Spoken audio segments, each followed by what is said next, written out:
Acho que todo mundo concorda que uma das piores características que alguém pode ter é reclamar o tempo todo, tanto para si quanto para quem convive com ela. Porque além do fato de se tornar uma pessoa insuportável, é bem provável que essa criatura não consiga enxergar muito além do próprio umbigo e tende a achar que só ela tem problemas na vida, ou que os dela são piores do que o mundo, são mais importantes que todo o resto do mundo. E claro que existem pessoas e pessoas. Tem gente com uma vibe tão negativa e que parece que drena os outros, sabe? Mas também tem pessoas que não são necessariamente ruins, só que meio que desenvolvem o hábito de reclamar. E eu digo hábito porque vira um ato de repetição tão constante que passa a ser espontâneo e inconsciente. E eu me encaixo nessa categoria.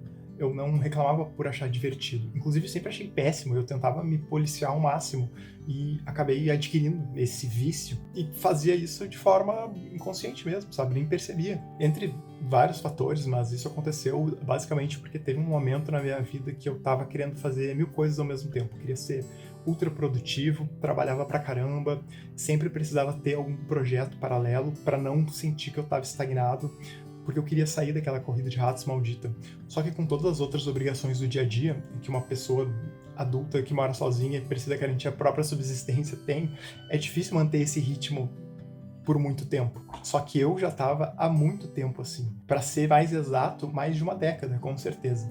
E pelo fato de não conseguir focar em nada especificamente, não tinha o resultado que eu queria e acabava me frustrando. Então chegava no fim do dia e o meu pensamento padrão era: nossa, eu tô muito cansado. Todo dia eu pensava isso. E na época eu tava namorando, e quando ela tava aqui, às vezes eu falava no automático mesmo, quase como um tô com fome, sabe? Ou algo do tipo. Só que por mais que eu tivesse cansado na maior parte do tempo, algumas vezes eu não tava realmente cansado, porque era fim de semana ou porque eu não tinha trabalhado tanto a ponto de sentir que eu estava esgotado. Então eu não tinha como estar realmente morto. Só que mesmo assim eu pensava e falava. A verdade é que eu estava cansado de um modo geral, como um todo, do processo que me levou até aquele ponto, que me esgotou. Então eu viciei em reclamar e afirmar que estava cansado. E aquilo me incomodava genuinamente. Depois de falar, eu pensava meio que me recriminando: porra, para de reclamar, que merda. Aí tu acaba reclamando por reclamar, e a pessoa entra numa espiral negativa maldita. E foi nesse período que aconteceu uma coisa que literalmente mudou a minha vida. E a forma como eu penso sobre isso até hoje. Na época, eu tinha uma namorada, e ela tinha fibrose cística. Para quem não conhece, é uma doença genética que não tem cura e afeta principalmente os pulmões e o pâncreas. Basicamente, o que acontece é que o pulmão dela não tinha a capacidade de eliminar a secreção de modo natural.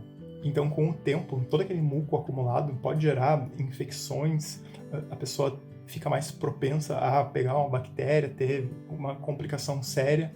Isso também afeta muito a capacidade respiratória de quem tem fibrose, a ponto de, em alguns casos, caminhar 2 quadras e se sentir exausto. Inclusive, tem um filme muito bom que fala sobre fibrose cística, que é A 5 Passos de Você. O que acontece? Pessoas que têm fibrose cística são muito mais vulneráveis a terem uma infecção, pegar uma bactéria, enfim. E algumas bactérias específicas de quem já tem a doença são extremamente perigosas para as outras. Quer parar de me lembrar que eu tô morrendo? Eu entendo. Eu entendi, Tá bom? tá bom? Mas não dá. Então, 2 pessoas que têm fibrose não podem conversar muito perto, porque pode passar pelo ar, alguma respira, passa saliva, espirra, enfim, e a outra pode inalar. Isso pode causar uma mutação na doença e piorar o quadro dela. Então se convencionou essa regra dos 5 passos, que é como uma safe zone de interação entre pessoas que têm a doença. Então, como é uma doença que não tem cura, o que se pode fazer são tratamentos para aumentar a longevidade da pessoa, minimizar os problemas. E existe um remédio, que é o Trikafta, que serve como modulador desse defeito genético. Ele retarda a progressão da doença e ajuda em vários fatores, né? Melhora a capacidade pulmonar, consegue excretar aquilo. Só que uma caixa desse remédio é R$ 90.000. Uma caixa que dura 30 dias, no caso. Ou seja, sobrevive quem tem dinheiro. É literalmente isso. E recentemente aprovaram a liberação desse medicamento pelo SUS. E algumas famílias já conseguiram fazer a requisição. Por isso que tem que tirar o chapéu, porque o SUS é foda mesmo. Mas é algo recente. Quando eu conheci ela, ainda não tinha sido liberado, então eu peguei essa transição. Quando a gente se conheceu, eu lembro que a capacidade pulmonar dela estava em 46%. Para quem tem os 2 pulmões bons, é muito difícil ter noção do problema e até mensurar isso. Mas, às vezes, para subir um lance de escada, a gente precisava parar e esperar um pouco. Subir lomba, caminhar, correr, nem pensar. Atividade física, assim, não tinha como. Era muito difícil. E depois que ela começou a tomar o medicamento, a capacidade dela foi para 60. E por mais que ainda pareça pouco, faz uma diferença absurda. Tanto que ela começou a fazer academia, andar de bike, caminhar, fazer trilha, várias atividades físicas que exigem esforço. Treinamento.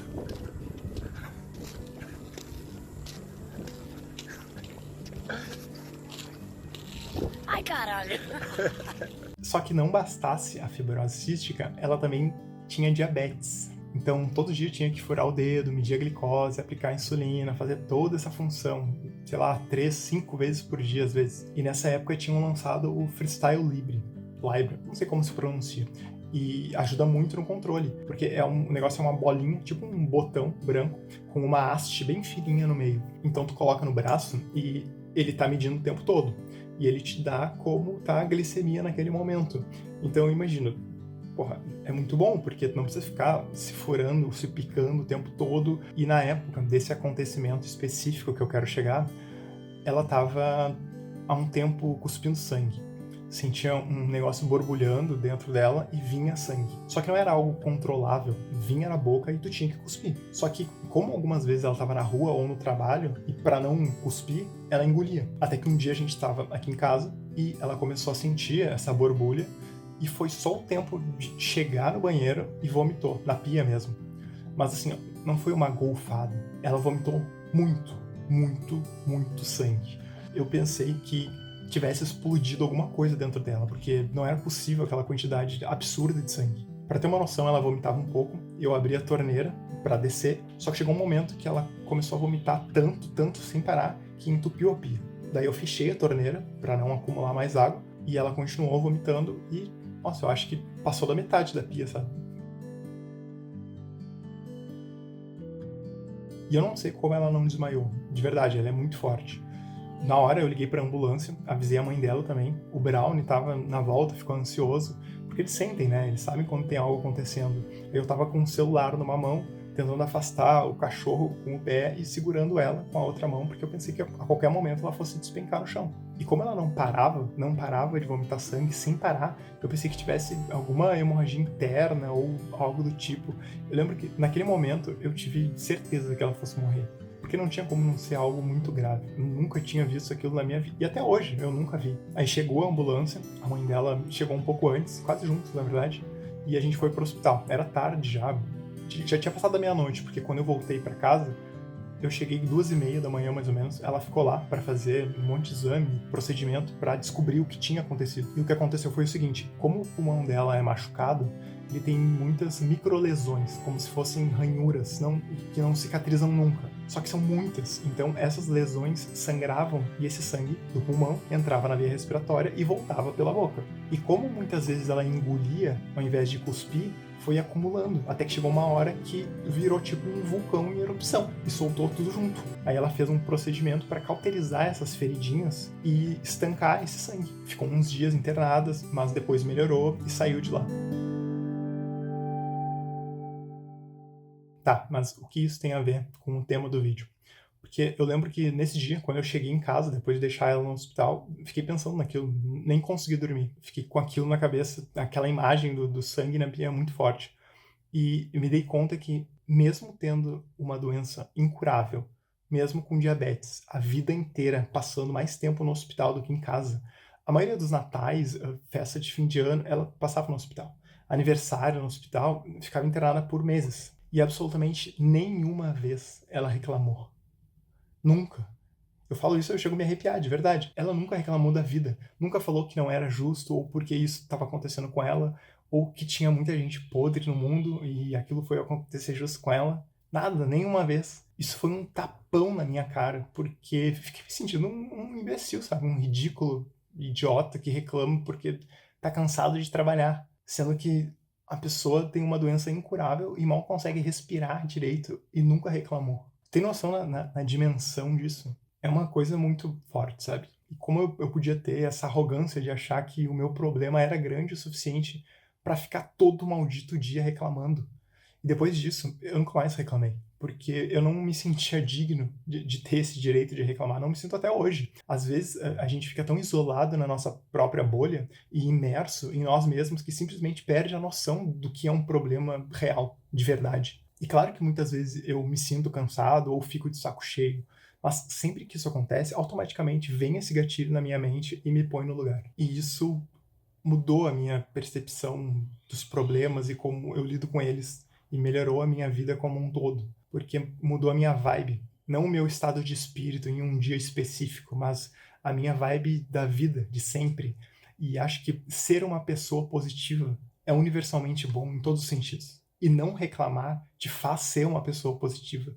E isso é bom para si e para quem convive com a gente. Porque por mais que a gente esteja, às vezes, muito de saco cheio, sempre, absolutamente todas as vezes, existe uma situação muito pior que a tua, com certeza absoluta. E quando a gente para ter esse momento de reflexão e valorizar as pequenas coisas que não são pequenas, mas por fazerem parte da nossa vida de uma forma tão natural, a gente acaba não percebendo, como o fato de não conseguir respirar. Porque a gente não para pra pensar nisso, a gente respira normalmente, sabe? É uma coisa totalmente espontânea, mas imagina tu não conseguir sugar o ar.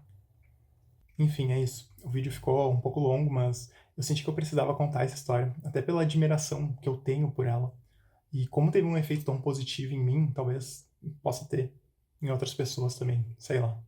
Mas é isso. Falou, abraço.